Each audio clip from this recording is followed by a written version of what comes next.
stands here hoping that he is going absolutely nowhere, and the man who's all wired up with cameras is the match referee, Robert Hicks. So look out for ref cam as well. And the spider cam, there it is at the top of your screen. OK, here we go then. We're off for the second match. We've got Sean McRae, Paul Cullen and John Keir in the commentary. John with his eye on the Man of the Match award, and the commentator Rod Studd. Yeah, thanks, Eddie. Well, 12 months ago, these two teams produced the match of the Magic Weekend, a seesaw struggle, an 11-try thriller, settled only in the end by a last-minute try by Wakefield's Tim Smith. I wonder if they can repeat the dose and serve up another treat in the sunshine here at the Etihad. Wakefield start favourites. They've won their last 3 games against the Castleford Tigers.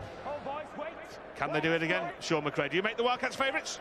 Yes, I do. I think they're a slightly better side. They've got a really good balance to their team, and they're certainly in reasonable form. I know they got beat by Hull KR last week at Hull KR's ground, which is never a disgrace. It's a tough place to go and play, but they certainly have an ability here to wear sides down. Excellent kicking game from Tim Smith.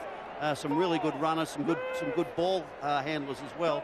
But Castleford are a side that, if they can just get on top, players like Rangi Chase can display his skills, and he's a match winner just in that name itself as a match winner. And there he is, right on cue. Chase the ace, puts one high, and the former Castleford man, Richie Mathers, collects for the Wildcats. Well, Richard Agar, the Wildcats coach, wielded the axe after that display at Craven Park that Sean McRae was alluding to.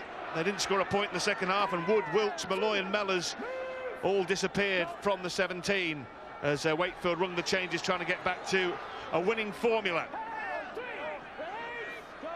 I think if we look at the way that Wakefield have gone into this game, their team looked very, very strong on paper. Only Paul Sykes missing from what could be described as their best lineup. You know, the numbers go for me for Wakefield. They're far stronger, I think, in their best 1 to 13. They've only had 7 debuts this year against 11 from the Castleford Tigers, so there's more stability within the side. But for me, Cass just have one player that can do something that extra little bit special, and that's Rangi Chase, as Sean alluded to before. Tremendous kick pressure there that forced Smith to kick the ball out on the full, and that's earned Castleford some field position in midfield. So the first real attacking soiree for the Tigers. Well, we'll see how Tim Smith goes, because last season he was second only to Michael Dobson in try assists, and he's 19th in the list this year, and that maybe is why Wakeford haven't been quite as successful as Rangi Chase pirouettes away from a couple of tackles. Castleford's first raid then, courtesy of the error from the kick from Tim Smith, and they did score after just 2 minutes here last year. Can they strike early once more? We've had 2.5 minutes this time, and that is a penalty. Well, it's an easy 2 points if they want it. If they want it. They don't want it. Rangi Chase is looking for more than 2. He wants 4 or 6. You'd have to say unlikely, guys, that this game would be a low score of 12-10 or something like this, Sunshine. You need tries, don't you, to win these? You do, and none of the Castleford players look to the bench then for any instruction at all. Rangi Chase took control. He wants to play at this end of the field. Oliver Holmes carts it up into 3 Wakefield tackle as they start this set, which, remember, is a second consecutive set inside the 10 metres. And that was a vital tackle. Came from Wakefield right on what would be the penalty spot normally here at the Etihad. Inside ball from Rangi Chase. We've seen that once or twice before to Millington. Couple of tackles left in this sequence for the Tigers. This is a very, very slow play the ball, but there's nothing slow about that dive for the line, and that could be the first try. Robert Hicks is going to give it, and Castleford, just as they did last year, have struck early. This time it's Darryl Clark, restored to the starting lineup under Darryl Powell as the Newcastle coach, and it looks a very wise choice. Well, it's when you make decisions, isn't it, and you get them right. The team love it, and they decided not to kick for goal. They had an opportunity right in front of the post. Rangi Chase said, no, we're going to kick for touch. We'll take the tap. And on the ensuing set of 6, Darryl Clark was able to go over and from dummy half and score that try. He was he's a tremendous runner out of dummy half, but he had to get low here. He had a lot of work to do. and he's caught the Wakefield defence napping a little bit. You'd be calling his name saying, watch out for Clark, he's going to go. Well, he did go, and the Wakefield defenders just weren't able to handle it. Richie Mathers off balance, was falling backwards, and Darryl Clark showed a lot of strength there in going forward and scoring their first try. I thought Wakefield just looked a little bit thin on that defensive setup. Richie Mathers was in the right place, didn't make the tackle, but maybe Wakefield were looking at where Chase and Ellis were going to be with the ball. Well, Darryl Clark had spent most of his time on the bench and coming in off the interchange when Ian Millward was in charge at Castleford, but he was picked from the start at Catalan last weekend by Darryl Powell. He scored here, Ellis converts, and Castleford are into an early 6-point advantage, just they were 12 months ago. Darryl Clark is still only 20, been linked with a lot of clubs, Warrington amongst them.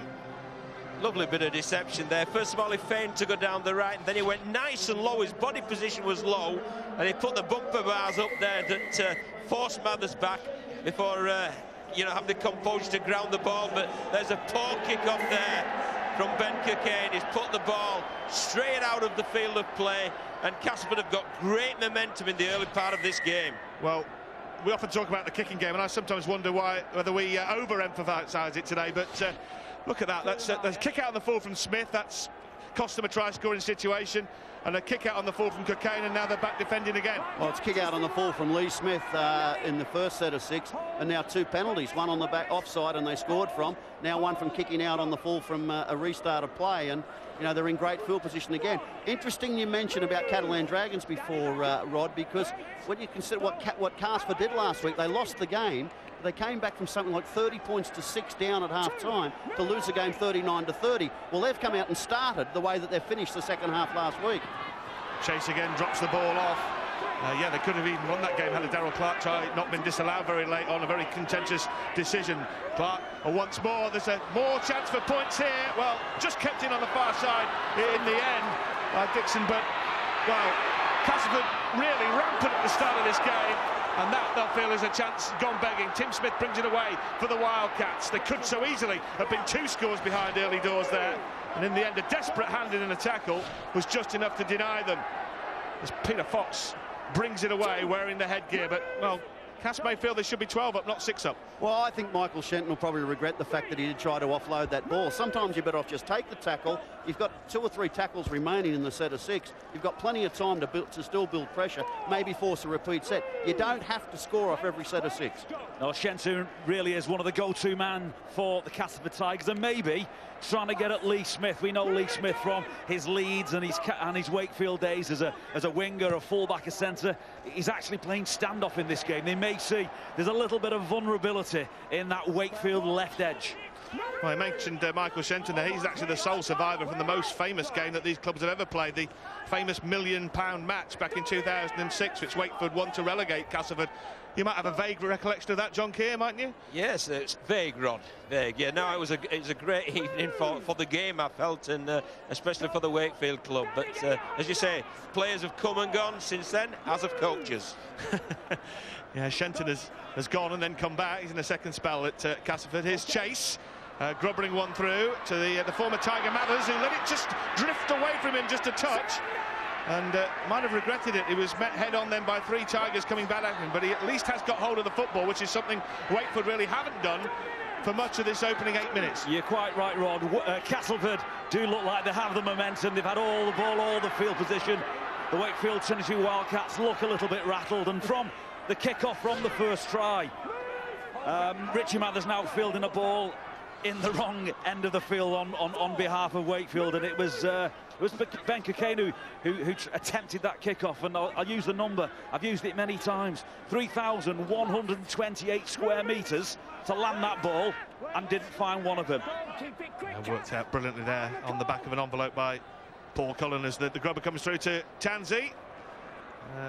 Really part of the old joke, he's had more clubs than Tiger Woods. You could start listing them now, you'd probably get to the end of the Magic Weekend before you reach the list of clubs played for by Jordan Tansey. He's had some tough times at some of them, but he seems to have found a home here at Castleford Tigers and has really started to perform this year. Well, he's an effervescent player. He's a player that can create things. He supports very, very well. Yeah, look, I think he's had a pretty good season here at Castleford in a side that hasn't performed exceptionally well so far this year, but he's done okay. But there's a turnover on the halfway line and an opportunity, the first opportunity really for Wakefield to show some of their attacking prowess. Well, I think really the first mistake by Cass, John, really, it is, yeah, and he ended up in midfield, and I think the referee got it exactly right. Millington there was claiming the ball was Reeve, but I felt he was trying to promote the ball in the collision there with an offload. So Wakefield's first real opportunity to get a bit of composure and get a feel for the game. Stuart, you got a view on that? Well, I think Kermon had his hand on the ball, but released his hand before the ball came out, so he was just wrapping up the ball in the tackle. It's always a tough decision to get right, that at full speed for referees, but Robert Hicks calling the knock on and giving Wakefield an opportunity here to get ball in hand for the first time inside their opponent's half. It's been a long time coming. Just coming up to the 10-minute mark, Castleford leads 6-0. The early try from Darryl Clark. Ayton to Tim Smith, to Lee Smith, and this is much better from the Wildcats. Well, they've got Cockayne wide, but they can't get the ball out to him. Determined to keep going, Reece Lynn. And now they're going to get a penalty. Well, Reece Lynn, who Richard Agar coached at Hull and then took from Hull to the Wildcats. Couldn't get it out to Cockayne, but another penalty here, a second straight set here. Ayton gets them moving once more. And Smith will be looking to dictate the play. Tim Smith coming to this near side to us. That's to Raleigh's right. Here he is with his hand on the ball again, Smith. Kermon, the captain of the Wildcats, all action, hard worker, real grafter. Smith to Lee Smith. And if this man can conjure something up, Lauatiti, we know he can. Lynn looking to stretch out, the ball's come loose. Play on is the call from Robert Hicks. Opportunity spurned. Yeah, it was a great opportunity for Wakefield to score, and probably they'd be disappointed they didn't take advantage of that. Some excellent ball play, some crisp passing, and Reece Lynn there again. Why do you play that play? It's probably not on. Take the tackle and maybe go off the next play. You're right, Sean. A little bit of an experience out wide there for Wakefield, and I really think this middle part of the field, ball just been shifted, just almost in a sense of desperation. Getting out to the big man Carney on the left wing. Well, he's known as the Beast, and this is a rampaging run. And Castleford, courtesy of the back of the run from Carney, are going to score from Ellis. What a try! What a try from the Castleford Tigers! Justin Carney just swatted players aside and went on a block-busting burst down this near touchline, and Ellis was in support. He was running out of gas and running out of petrol as he got to the try line, but as the meter flicked to red, he had just enough to get over and put the Tigers 10-0 in front. Well, I can remember when Ian Millwood spoke. I know Ian Millwood's not at the coach. He's not the coach anymore at Castleford, but he spoke at the start of the year about Justin Carney, the impact that he would make. And from an offload, the ball goes out, and it's Jordan Thompson who passed the ball. Justin Carney's got a little bit of juggling act, and then puts the afterburners on, and see you later. He's gone, and it's Jamie Ellis who's supporting the inside. He just wondered whether he'd have the pace or not. Peter Fox has chased him and just about gets to him, but it's all too late. It's a terrific try by the Castleford Tigers. I'll be delighted. Wakefield will be disappointed that they've allowed them to go virtually the length of the field to score. Very good try indeed. Ellis supporting Carney, but I like the philosophy of Castleford there. In their own 10 metres as an offload, the point of the attack was switched to the left, and my word, Carney did a great job and provided the assist there for Ellis just across in the corner, and a great start for the Castleford Tigers. Well, Ellis is another young man who's had a few problems with a few clubs. He was at St Helens, he was a real star at Lee. You had him at Hull, Sean, didn't you, briefly last season? Only had, I think, 10 or 11 games for you, and again has found a home here at Castleford and is starting to really perform. Can he add 2 to the 4 he's just put on the board? And the answer to that is going to be no, with a capital N and a capital O, but they are 10 in front, which is a real good start for the Tigers. Well, it's a tremendous start. I think Wakefield have had 1 or 2 scoring opportunities. I agree with you. When you had Ben Cockayne live on the wing there and no one in front of him, and Reece Lynn just couldn't quite get himself in position to throw that pass. And then the next set of 6 they went through again, and Reece Lynn just tried to pop a ball that wasn't quite on. So it's not like they haven't had opportunities. They just haven't grabbed them at all and built enough pressure on Castleford yet. And Castleford have taken their opportunities very, very well.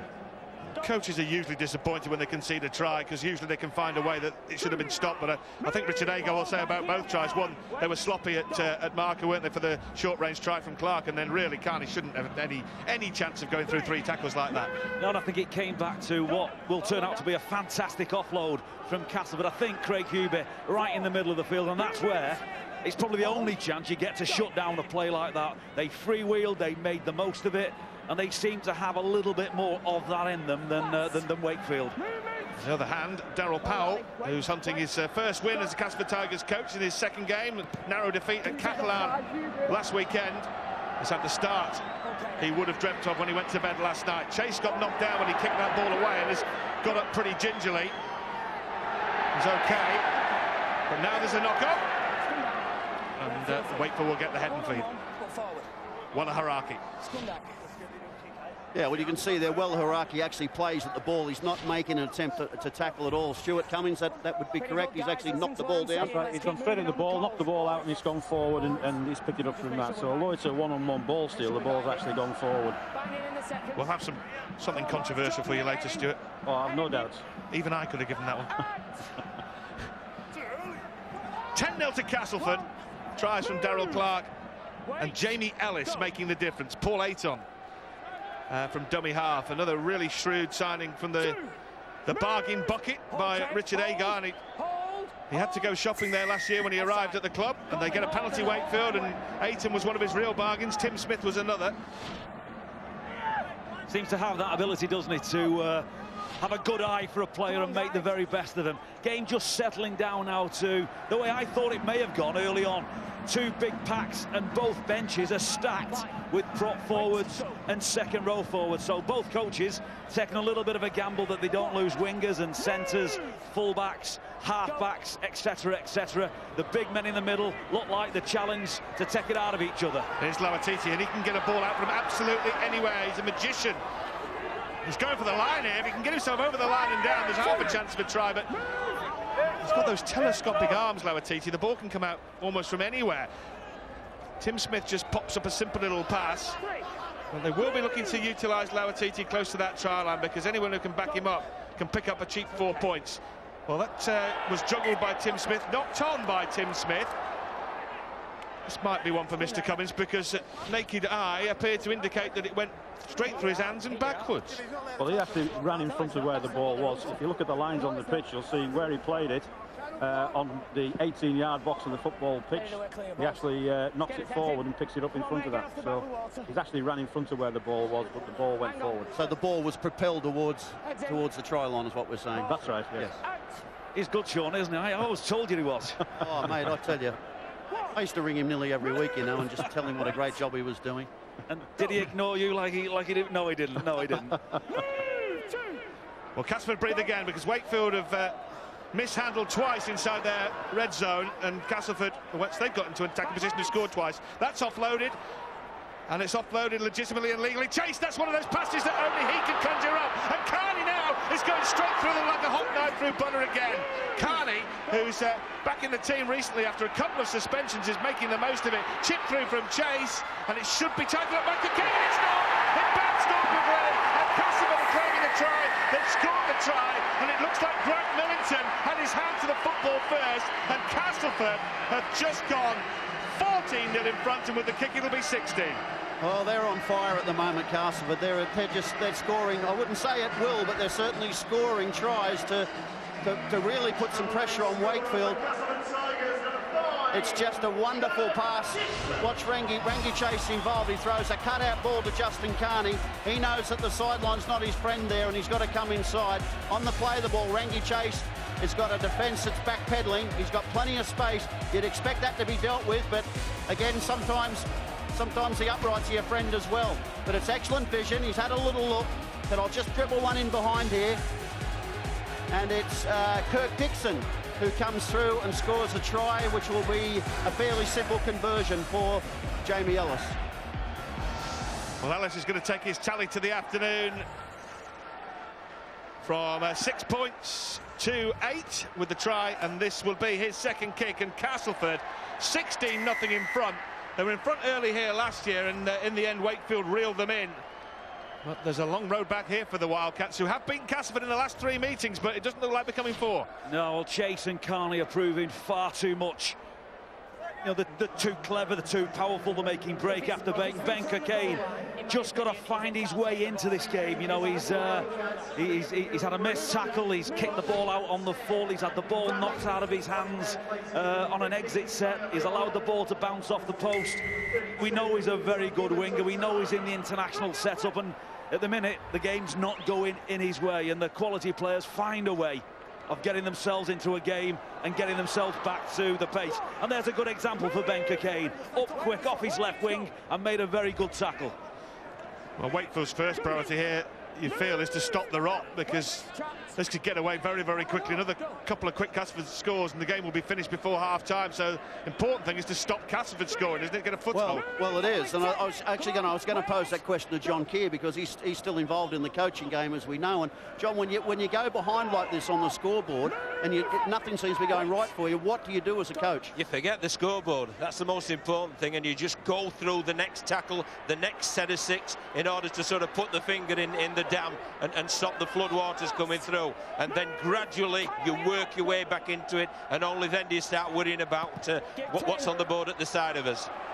Well, Castleford started the day 4 points behind Wakefield. They're threatening to cut that gap to 2. They have had a revival under Danny Orr, and now with Darryl Powell in charge. They've won 2 of the last 4 games, and even the 2 they lost were narrow defeats at Salford, when Rangi Chase had a brain explosion late on and threw an intercept, and a cup tie at Leeds when they really gave the Rhinos a run for the money before they then lost to the Catland very narrowly. So they look like a team that might actually be heading in the right direction and could yet be a threat towards that sort of bottom end of the playoff places. I completely agree. They've got too much firepower to be in the position they're in at the moment. You know, and if Wakefield want to find a way how to get back in this game, they've just had a little bit of help. You know, missed the first collision. You know, you can see Kyle Moore getting the win. He got knees and elbows. It's all scruffy and all in tight. If you don't get the first shot, get out of the way and let your line fill in and defend that for your team. But Wakefield now in the right end of the field. We haven't seen them down in this field position for much of the opening quarter of this game so far. You know, and as John said, you know, when you're in this position, you just got to keep going through your process. You know, Wakefield have not shown any dishonesty, any great weakness. They've just been outplayed by some excellent individual efforts from Castleford players.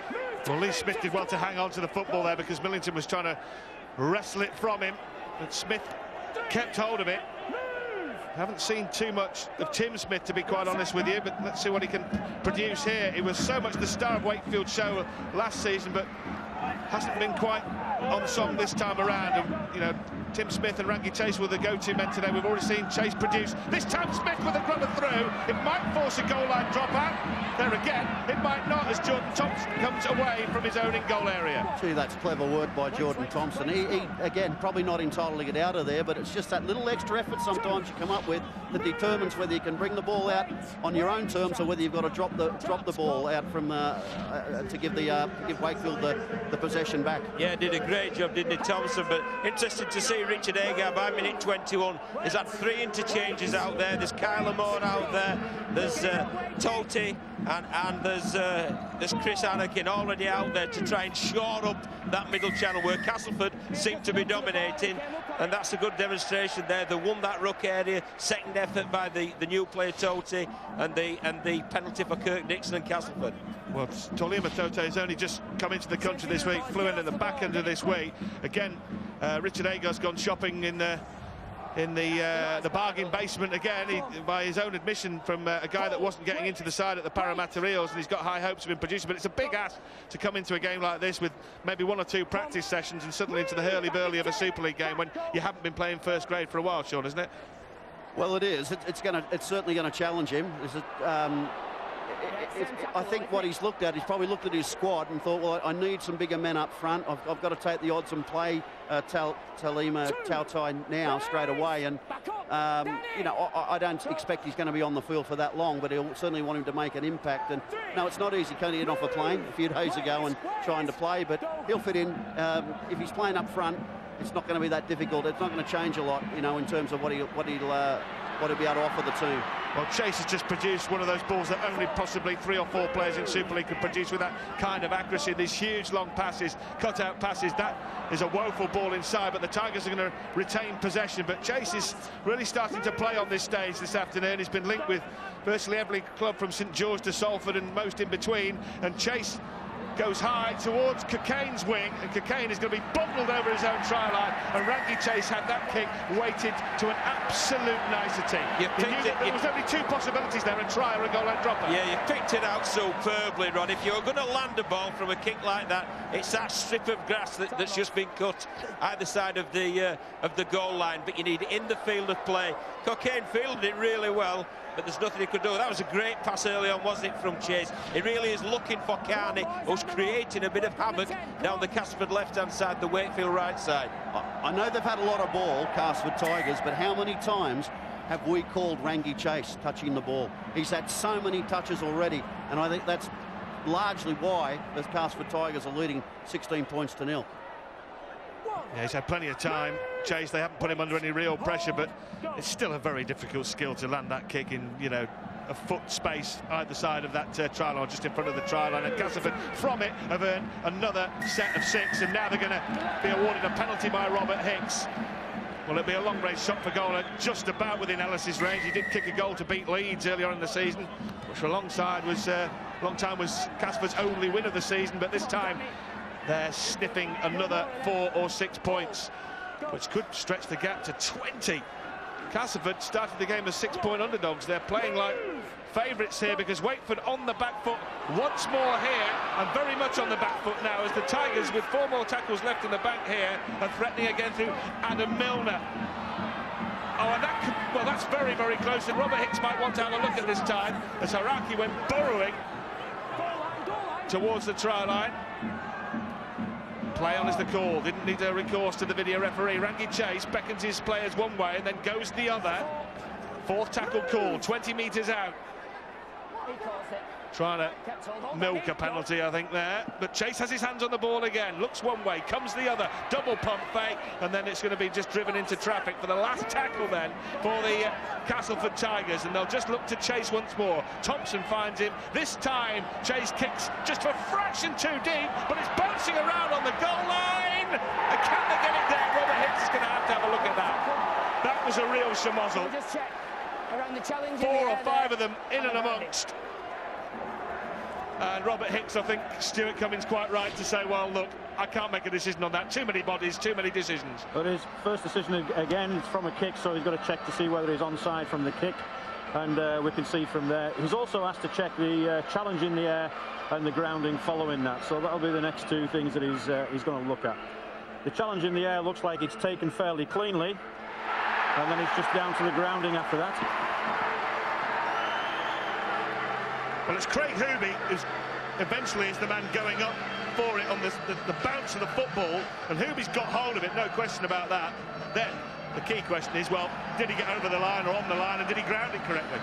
Well, we can't find a lot of evidence here to suggest that it's not a try. There's nothing wrong with the challenge. If anything, Lee Smith goes up and interferes with Michael Shenton. So that for me is play on. We've already established the fact they're onside. Does Craig Hooby knock the ball forward into Michael Shenton? I would say no. Is Michael Shenton in a position where it's an obstruction? I would think he's entitled to be there. I don't think there's anything wrong on the grounding. That looks fine to me. It looks like it's a try. Yeah, the grounding looks fine. I've not seen anything to say that he hasn't grounded it properly. So, you know, from what we've seen so far, I would think this try is going to be given. And Stuart, would the video referee have to be sure, Ian Smith, that it was not a try before disallowing it, or would he give the attacking team benefit of the doubt? Well, I think he's just seen that shot there has just proved beyond doubt that the try should be given. And it is given, and it is Castleford's 4th try of the match, and it puts them 20 points in front, and it's Craig Hooby, the try scorer, Hooby's 2nd try of the year. It was his testimony last year. He's the Tigers' longest serving player, and he really has put them into the most commanding of positions just before half-time. Well, it's just another one of those pinpoint accuracy kicks from Rangi Chase. We've spoken about it a couple of times today. Wakefield don't deal with that very well. It's not easy to deal with because a lot of Castleford numbers around there, and Craig Hooby is able to get above everyone else and ground the ball. A lot of skill required for that. Ellis converts, and it is 22-zip to the Castleford Tigers. And Castleford now showing the type of form that we all kind of expected and hoped for when they went on that kind of recruitment drive during the off-season. Injuries and suspensions did play a major part in their early season, but you know, when you've got the likes of Craig Hoovey that's now on screen, catching that ball as a prop forward and fighting his way through to get a one-handed touchdown, it all goes to show they have got real quality. Well, Paul, for me, the telling picture of that, oh my word, it's regained from the kick-off there by Wakefield, was 5 Castleford players challenging for that ball against 2 for Wakefield. But they really have made an absolute hash of the kick-off return, made an absolute mess of it. Now Wakefield very close to their line. It was Kyle Amor driving it in. Mathers, Danny Kermon, the captain, looking to offload left-handed. And, well, not afraid to go minus his shorts just briefly there, Danny Kermon. It didn't stop him. Mathers. A ball that forced Tim Smith just to pause as he picked it up. Here's the new boy, Tortai, and that's why they brought him in, because that's a try.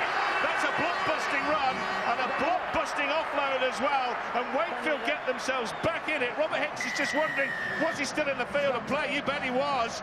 And a try for Dean Collins, which has got Wakefield back off the kick-off error, and then the block-busting run and offload from Tortai. Well, how many times do you see it when a team has scored a try, they either receive a kick-off and come up with an error, or they don't receive it. There's some sort of error from the ensuing next set of 6. Wakefield actually kicked off, but Jordan Tansey decides not to play at the ball. He let it bounce, and it was Chris Anakin who came through and secured the ball.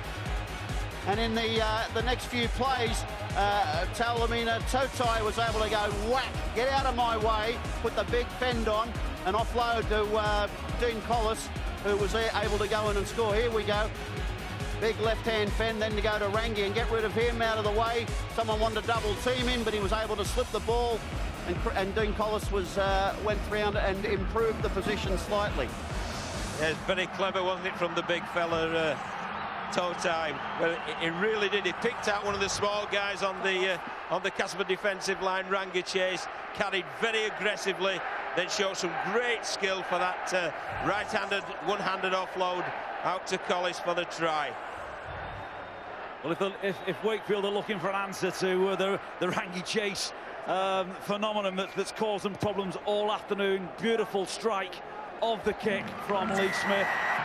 2 points on the board more for the Wakefield Wildcats, and they needed that score, didn't they? 22 points down to 0 before they got on the scoreboard. They had to be the team that scored next, and they've done it, and they're back in the game. Well, that Totai against Chase, that was pea shooters against tanks, wasn't it? Get out of my way. And you'll have to think that surely Wakefield are going to think, well, hang on a minute. That worked once, it'll work again and again and again, won't it? And I think we might see the new signing running in this general right-hand channel quite a lot in the remainder of his time on the field. Absolutely, you know, Rangi Chase has got everything, and you just got to try and find a way of taking a little bit off him. And if that means sending your big men on top of him time and time again, maybe a little bit predictable, maybe a little bit boring, but you've got to be able to take something away from Rangi Chase and that left edge where he combines with Justin Carney. Well, Collis's try might be a possible tide turner here, because Wakefield have not only pocketed 6 points from it, they've also now got a penalty on the next set. They're now starting inside Castleford's territory. Remember, they were 22-0 down. Clark, Alex, Dixon and Hoobie all notching for the Tigers. And suddenly, if they can nick another one before half-time here, Wakefield, this might be a very different game as Kyle Amor rumbles forward to within 20 metres of the Tigers' try line. Ayton is in at dummy half once more. Tim Smith going left this time. Just wondering whether they're going to release Totai down this right-hand side in this sequence.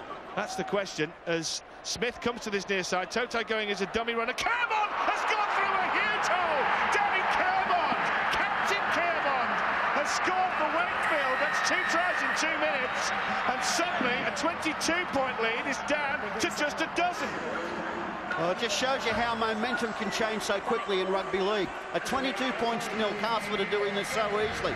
And all of a sudden they fail to complete a set off the kick-off.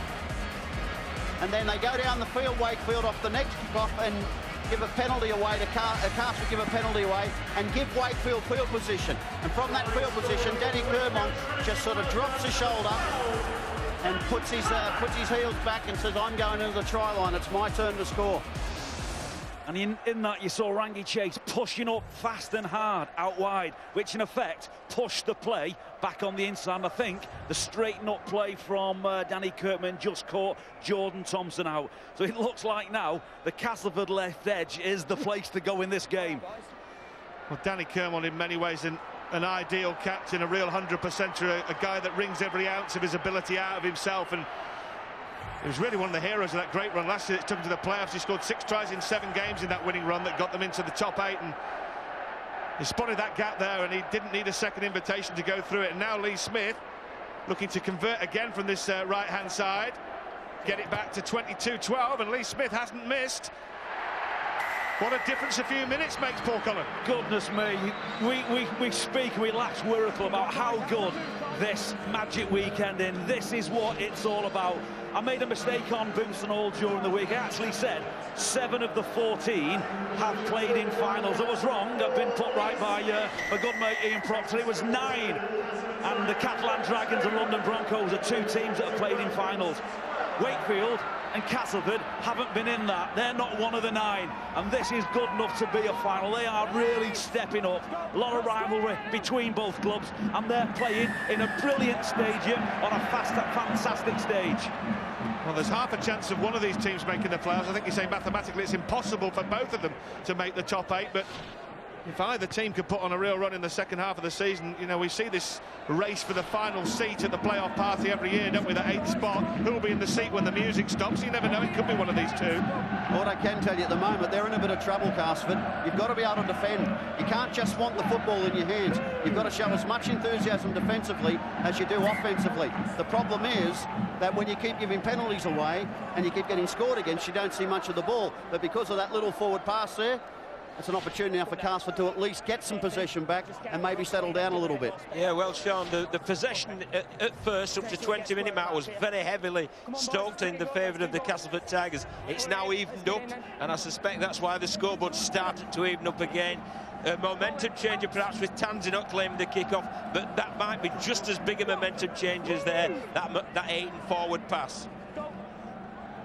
33.5 minutes gone. At 6.5 minutes is a heck of a long time in rugby league. There's time for plenty more points before half-time, and it could be a crucial score if either side gets it. Oh, without a doubt. And from a coaching perspective, and you know, with Sean and John and myself stood on the gantry watching this game, it's fantastic to see teams that have had a few blows. It's like a boxer being on the ropes. Sometimes you've just got to wrap up, take some punishment and wait for the opponent just to drop his guard for a second, and you can give him one back.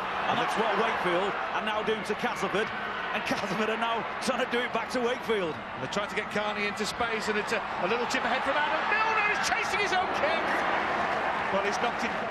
He's forced Wakefield to knock it down. I thought maybe Milner had got the last touch, but Robert Hicks, well, I was going to say was absolutely sure, but I think he's just going to have a little look at it. Who did get the touch there, because there were arms and limbs flying around in there.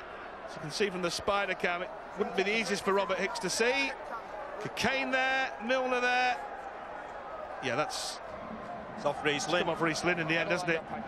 Yeah, I think Robert Hicks knew he was right, but just wanted to be 100% sure, not 99.99% sure, and he got it right first time anyway, so fair enough. Had a little look, and Cass will get the ball back from the dropout. Tell you what, Rod, we're speaking about Rangi Chase, but now every time this Carney's getting the ball down this left-hand side, he is causing absolute havoc. It really is.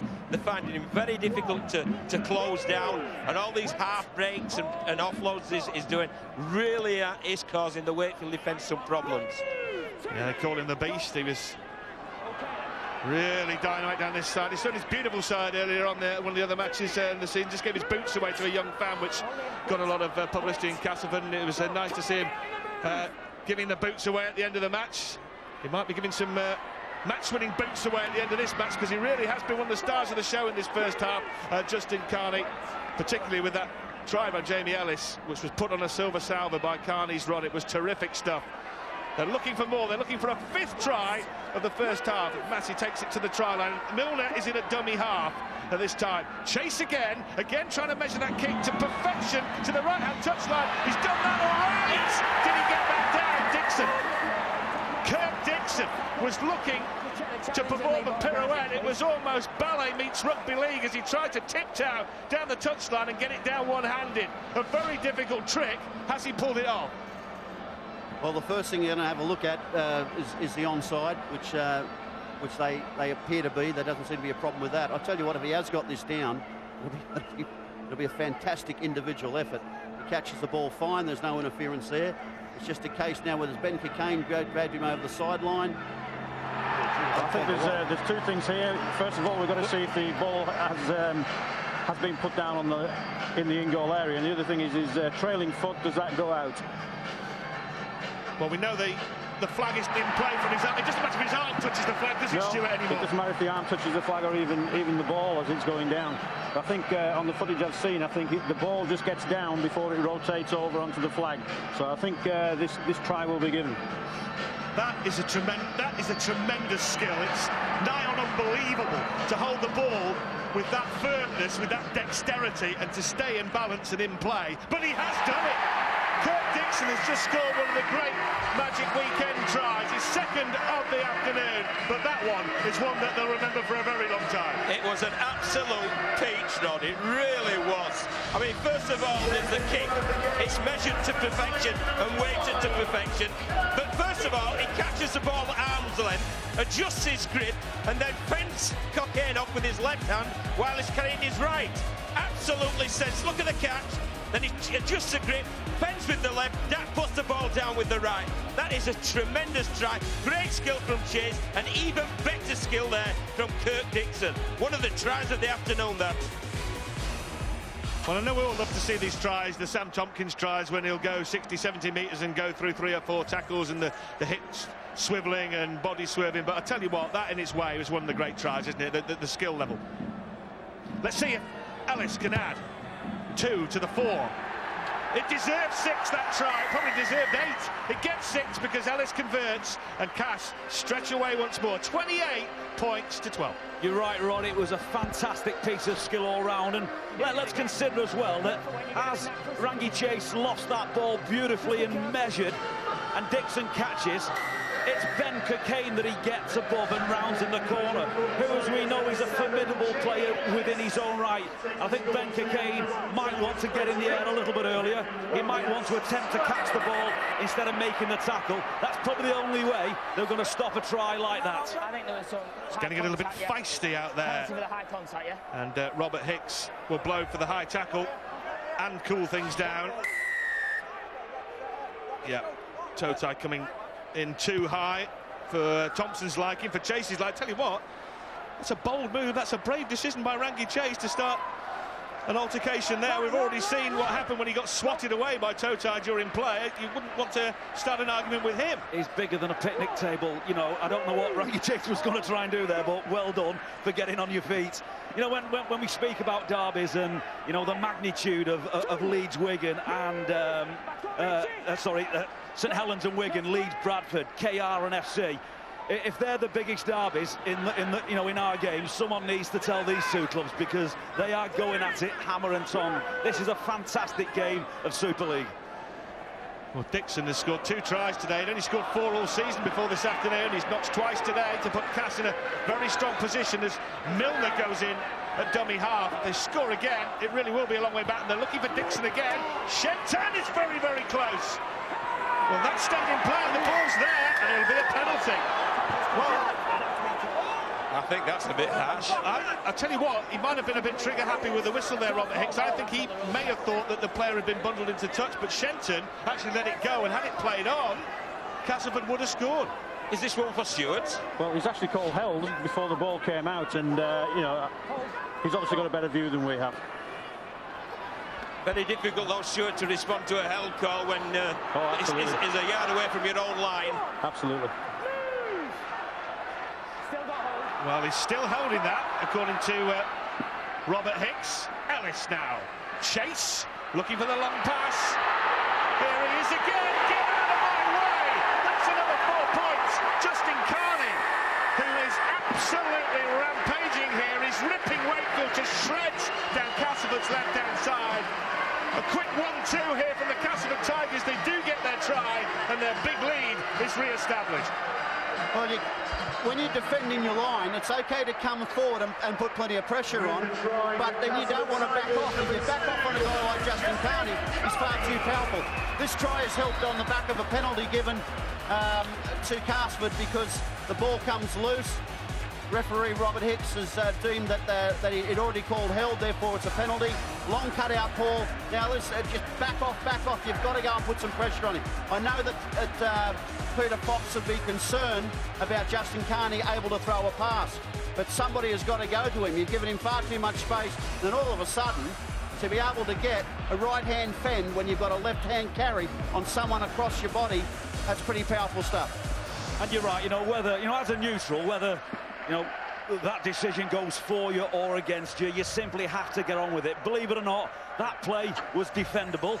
Tim Smith, 2 in on the Wakefield right side, and Peter Fox have to come up with something more than they presented on that occasion, because you've got Justin Carney coming down that left edge like a juggernaut. Well, the half-time siren has gone before Jamie Ellis attempts the kick. That was Justin Carney's 10th try of the season. He's the first Tiger into double digits, and it's his 6th try in the last 4 games.